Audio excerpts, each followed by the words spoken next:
గత పాలనలో వైఎస్ఆర్ కాంగ్రెస్ పార్టీ టీటీడీని పూర్తిగా భ్రష్టు పట్టించింది.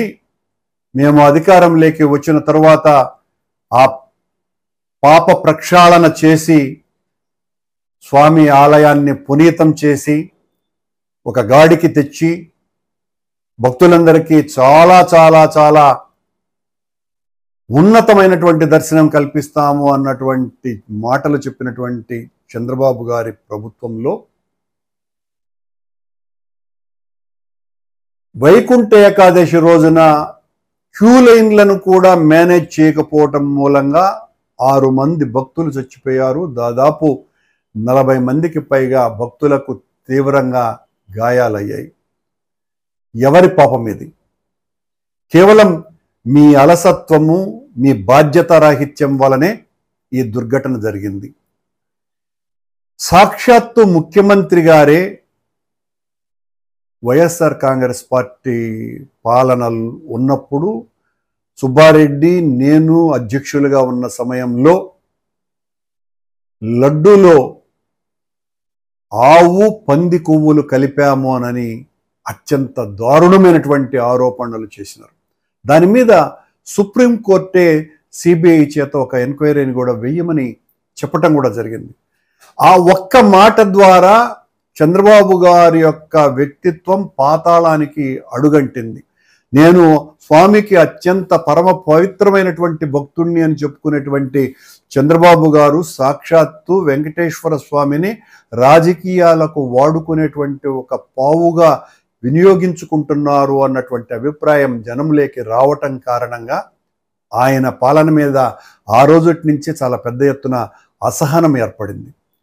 ఇక కొండ మీద ఓ బిల్డింగ్ నుంచి ఒక 6 ఏళ్ల బాలుడు కింద పడి చచ్చిపోయినారు. పోర్టు లడ్డు కౌంటర్లలో మంటలు రేగినాయి. సాక్షాత్తు 4 మాడ వీధులలో టీటీడీ ఉద్యోగస్తులే చెప్పులతో నడుస్తున్నారు. అక్కడ నిషేధం ఉన్నది. అలాగే కొండ మీదికి బిర్యానీ ప్యాకెట్లు తీసుకువెళ్ళి సాక్షాత్తు రామ్ బగీచా అంటే వెంకటేశ్వర స్వామి ఆలయం ముందున్నటువంటి రామ్ బగీచా చౌల్ట్రీస్ దగ్గర బిర్యానీలు తింటున్నారు. ఇప్పటికి కనీసం 3-4 సార్లు కొండ మీద మద్యం బాటిళ్లు దొరికినాయి. ఇప్పటికీ కూడా మద్యం బాటిళ్లు చాలా గొప్పగా దొరుకుతున్నాయని అక్కడ ఉన్నటువంటి స్థానికులు కంప్లైంట్ కూడా చేస్తున్నారు. ఇది మీరు చేస్తున్నటువంటి పాలనలో టీటీడీ యొక్క నిర్వాకం ఇది. అలాగే కొండ ఒక రహదారిగా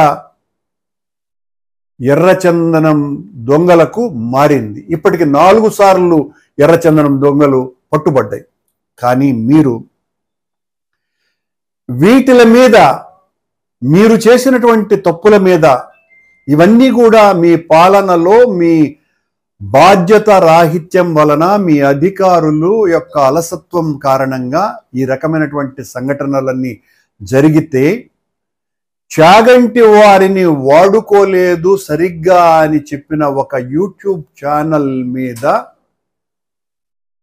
పరువు నష్టం దామా వేయటము ప్లస్ వాళ్ళ మీద కేసులు వేయటమే కాకుండా ఆ ఛానల్ యొక్క అనుమతిని కూడా రద్దు చెయ్యాలా అన్నటువంటి తలంపు వెనుక ఇద్దరు ఈ ఛానళ్ల అధిపతుల యొక్క హస్తం ఉంది అని, ఆ ఛానళ్ల అధిపతుల హస్తం కారణంగా చంద్రబాబు నాయుడు గారి ఆదేశంతోనే టీటీడీ వాళ్ళు ఈ రకంగా ఆ ఛానల్ అధినేత మీద కేసు పెట్టి కార్యక్రమాలు చేశారు. ఇది చాలా ఖండించవలసిన విషయం. మీరు చేసినటువంటి ఆయన ఏం చెప్పినాడు ఆ యొక్క యూట్యూబ్ నేను కూడా చూడడం జరిగింది. అందులో చాగంటి వారు వచ్చారు వైకుంఠ ఏకాదశి సందర్భంగా, ఆయన యొక్క ప్రసంగాలను ఆయన ప్రవచనాలని వాడుకోలేకపోయినారు సరిగ్గా అన్నది. మీరేమో సాక్షాత్తు సీఎం గారు కొండ మీద ఉన్నటువంటి లడ్డూలో పంది కొవ్వు ఆవు కొవ్వు కలిపినారు అంటే ఏ చర్యలు లేవు. కొండ మీద బిర్యానీలు తింటా ఉంటే ఏ చర్యలు లేవు. కొండ మీద మందు దొరుకుతూ ఉంటే ఏ చర్యలు లేవు. పాదరక్షలతో తిరుగుతూ ఉంటే ఏ చర్యలు లేవు. ఎర్రచందనం దొంగలు దొరుకుతూ ఉంటే ఏ చర్యలు లేవు. 6 మంది చచ్చిపోతే బాధ్యులైనటువంటి వాళ్ళ మీద అసలు ఏ రకమైనటువంటి క్రమశిక్షణ చర్యలు తీసుకోకుండా ఒక ఎస్పీని అక్కడ ఉన్నటువంటి జేఈఓని ట్రాన్స్ఫర్ చేయటం జరిగింది. ఇవన్నీ కూడా చాలా కఠినమైనటువంటి నిర్ణయాలు తీసుకోవాల్సినటువంటి తప్పులు.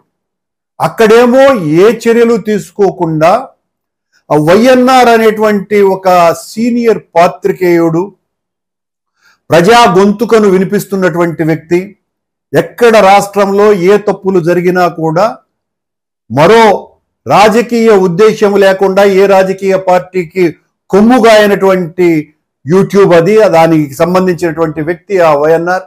ఆయన మీద ఆయన ఇచ్చినటువంటి ఒక సూచనకి ఆయన మీద దాడి చేయటాన్ని మేము తీవ్రంగా ఖండిస్తున్నాం. తప్పులు చేసినటువంటి ఈ అన్ని ఘటనల మీద కఠినమైనటువంటి చర్యలు తీసుకోకుండా ఒక సలహా ఇచ్చినటువంటి వైఎన్ఆర్ మీద ఈ రకమైనటువంటి దాడి చేయటం, కేసు పెట్టడం చాలా తీవ్రమైన తప్పిదమని, ఇది ప్రజాస్వామ్యానికి నష్టం కలిగించేటువంటి చర్య అని తెలియజేస్తున్నాం.